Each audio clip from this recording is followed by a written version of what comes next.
Благодарам. Почитувана заменик министер, ова е трет одбиен амандман за населбата Јака во општина Илинден и претходно објаснив дека ова е млада населба која што нема инфраструктура,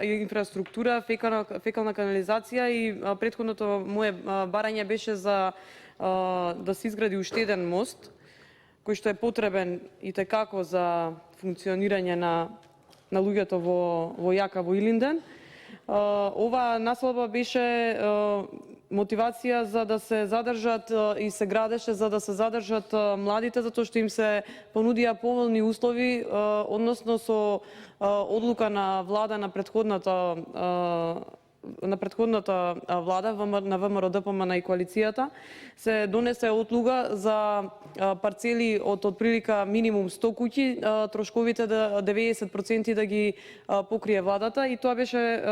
мотивација за младите да изградат куќи таму. Веќе околу 350 на куќи се изградени, а има можност 500 куќи да се изградат и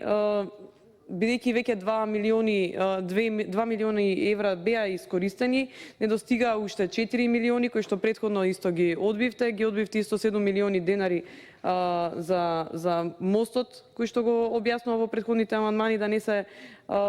повторуваме. И со денешното одбивање на овој амандман дефинитивно се потврдува мојата теза дека ги делите општините на политички подобни и неподобни, затоа што ние, иако се пробав дека на комисијава да се прилепи еден епитет или една етикета дека ние ги делиме граѓаните по секаква основа по етничка и така натаму, со тоа што ние гласавме за амандманот во Арачиново, ние потврдивме дека не ги делиме по етничка основа, ама со ова вие дефинитивно потврдивте и не е фер и не е коректно спрема луѓето кои што живеат во оваа општина. Претходно го истакнав истиот проблем дека луѓе што живееле во центар во аеродром ги имаат продадено своите станови и не може да се населат во населбава Јака затоа што нема инфраструктура и водовод. Ги немаат основните услови за живот, за да се преселат таму, па се изложени на дополнителни трошкови, зимаат станови под кирија и така натаму. И јас уште еднаш би ве замолила, ако е оваа сума според вас висока, да ја намалите и за да се отпочне проектот во Јака во Илинден. Ви благодарам.